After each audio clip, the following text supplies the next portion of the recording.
Welcome, everyone, to the Everything Show. I am your host, Matrixlord212, and I'm with Scott. What's up, Scott? Rumor has it Star Trek Disco returns tonight. Tonight? Wow, did you see it? No. I just checked my little site and they haven't posted it yet. Okay. But it looks from the scenes what I've seen, it looks they are in the mirrored universe from what they're posting to Facebook. They are. Okay.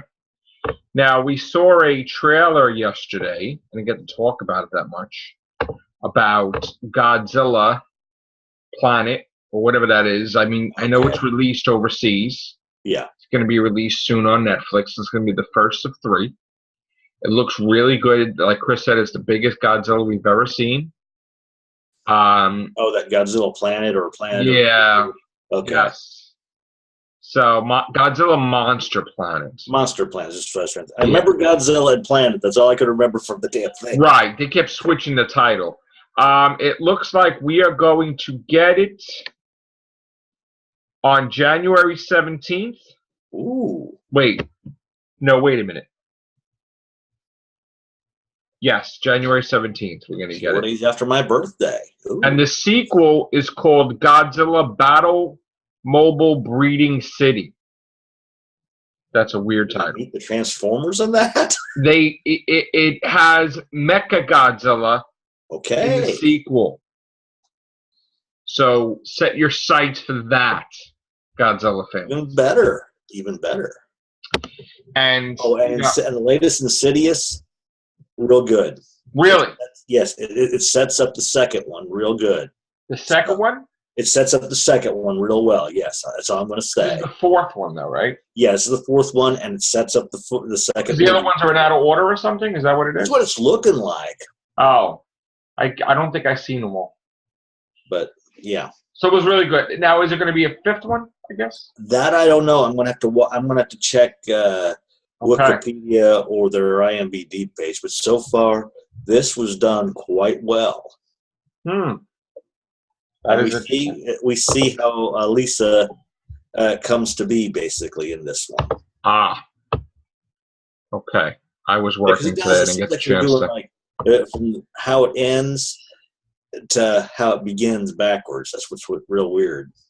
Okay. We also got a somewhat of a schedule for the CW. Yeah. Supergirl, Arrow, and the Flash all return the week of January 15th, which is next week. Which is next week. Which was throwing me because I saw Rain, and I forgot that was the name of the last one. Good. Okay. Never mind. Black Lightning starts on Tuesday, January 16th, and is running through to April 17th. Looks interesting, but... The 100 is back for a 5th season on April 24th. And I saw your little posting, and thank you for saying that The Gifted was renewed, which I thought it would be. Yes, I still have to see that, too. iZombie returns for its 4th season on February 26th, alongside the mid-season return of Legends of Tomorrow. Life Sentence debuts March 7th, alongside Riverdale, with Dynasty being pushed to Friday nights that week. Dynasty just does not have the appeal like it used to. I don't know. I don't know how popular it is now, but the Originals kicks off its final season on April 20th, the week after Jane the Virgin wraps its season. So, and we also heard that Supergirl will be appearing, and then she's going to go away after a month, and then Legends of Tomorrow takes her spot. And then when Legends of Tomorrow is done, Supergirl comes back after months. I personally, I'm sorry, I love superhero series. They've just oversaturated with the CW, and what they should be doing. I think that Black Lightning's screwing things up right now. Yeah, that's what Black Lightning's doing that, but what they should be doing is they should only have two superhero shows, and when those 2 wrap for the season, then you stick the next 2 in. Well, my thing is, there should be 3. There should be Supergirl, Flash, and Arrow, and that's it. Okay. Legends of Tomorrow should end, because that's been, it's getting old. It's getting old. There's not much you can do with it. I agree. you could let it go away and you could bring it back in a couple of years because everybody revives everything like Roseanne and Will and Grace and all that stuff, and nothing is permanent anymore. Even Lost may be coming back. So you could give it a rest and then maybe bring it back, I think. But no, they've got too many. They got too many superhero shows, and they're oversaturating it. And like I said, there should be two. And then once those two shows wrap their season, then you stick the next two in and alternate it like that. Now we're hearing that the Spawn never says a word in the new movie at all. Yeah, I saw that as well, and he works almost. I don't know if I like that at all because he did talk in the comics, as far as I'm concerned, when he faced the Violator and Clown and all that stuff. I think that's really dumb.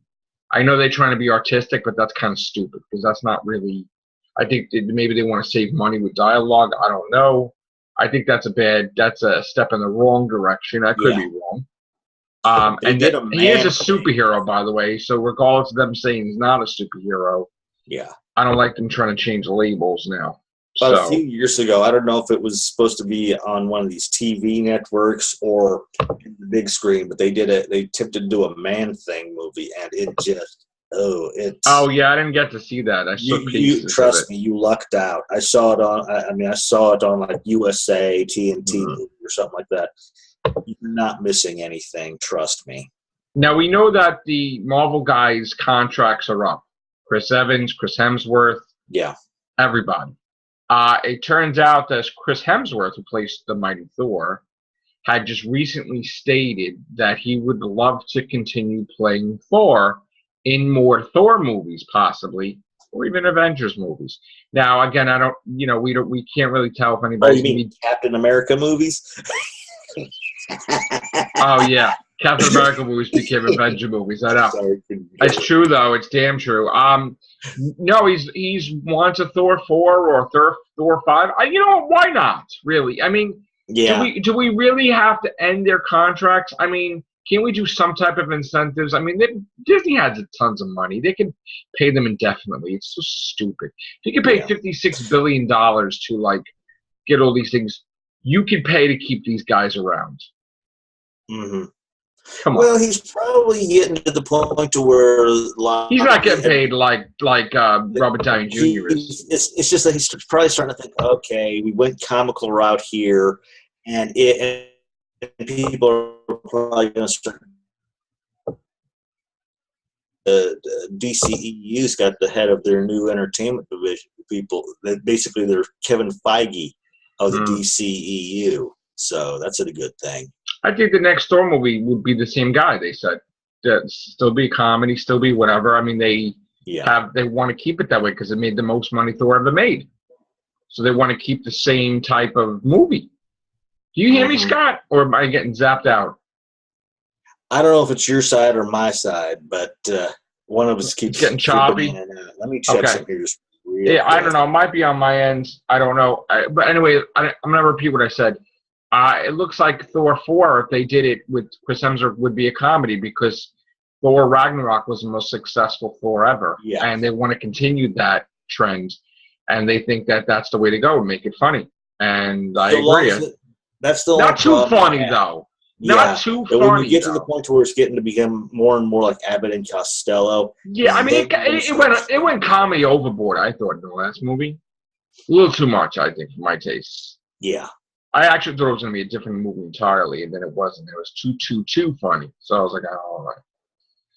But there's that. Now, we got some box office stuff, and it looks like Jumanji is number one still. I can see why. It was good. $519 million. And like I've been saying, you can skip downsizing till it comes to TV or DVD because, that thing What? Oh, downsizing, the Matt Damon movie. It reminds, if you watch it, it reminds you on a different take of the Littlefoot side of Gulliver's Travels in a way. Oh, okay. But still, it's a renter or wait till renter. it comes on TV. Now, your Insidious, The Last Key, came in second place, which And knocked Star Wars out. It was good. It knocked Star Wars out at number 2. Now Star Wars is number 3 and dropping. But again, Star Wars, I think, did what it had to do. $1,205,000,000. It kind of took a hit in China. It's kind of running out of gas. But you know what? It's over already. It's going to be a month, and it's thrills. over. Let's put it this way: it was a holiday film, so the holiday's over, and now it's starting to go. They may re-release it because that's what I've noticed. That a lot of times they do. They may try to release it maybe during the 4th of July. You think so? I don't think they're going to release. Did they release Force Awakens? They didn't re-release. They didn't re-release Force Awakens stuff. No, no. I don't think they were releasing. The Greatest Showman is at 150. 150 million. It's a success. Great job, Hugh Jackman. And Pitch Perfect 3 is a success. 140 million. That was supposed to be the last one. We'll see. But now they're probably going to make a 4th one. Now your downsizing movie is a failure. Well, duh. I mean, I could have told you that. 68 million is a budget, and it made 28 million. So that's. I will say this much: it was a unique concept. I will grant them that much. Right. The whole fact of basically a house the size that you would see a millionaire live in. You can get a lot of things for $1, but yeah, it's just. And it looks like Justice League is probably going to finish out at 653 million. It's almost there.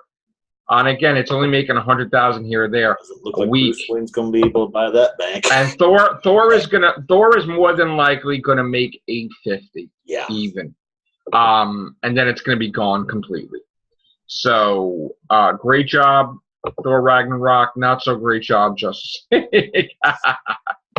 Aren't you wishing for Flashpoint now, folks? I think Flashpoint's done. I don't know. Is it still done? Or Feige for the DCEU, so hopefully this guy who they're bringing in will be their Feige and pretty much save their tuchuses. I mean, is Flashpoint still happening? I know Aquaman is. Oh, so now we also got another article. Listen to this. Discovery Season 2 is going to go back to formula, and it looks like they're going to make it what Star Trek should be, the way it's supposed to be. And that's an interesting change. We are very interested in tackling themes of faith next year, science versus faith. We're interested in different points of view. We're still hashing out what we want to tell. The second season is not a war season. We're in this interesting pocket of time, 10 years now, 9 years before the okay, so the original series. The original series. All right, so it's 9 years before the original series. There are a lot of things in terms of the original series that we want to do some nods, but we're still figuring it out.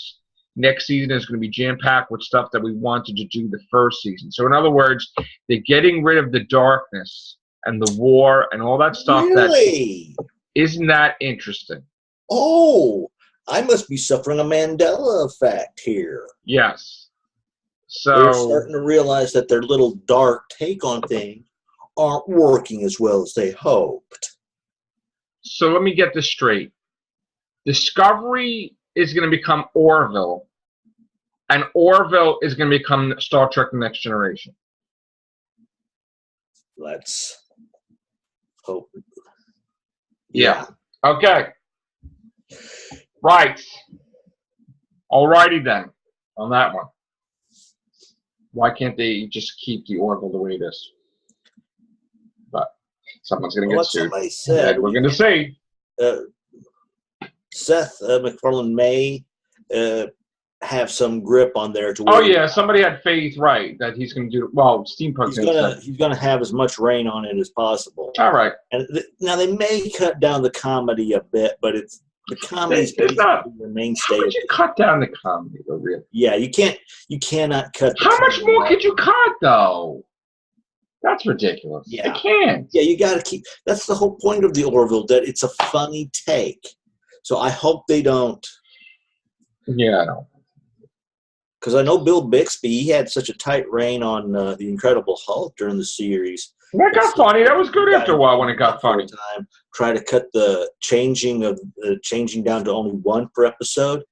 And let's just say Bill Bixby said, nope, not going to do it, not going to happen, and it didn't happen. Listen, it got to be really great. He was a master of it. So, all right, that's going to be it for the Everything Show. So thank you, Scott. Take care. Bye for now.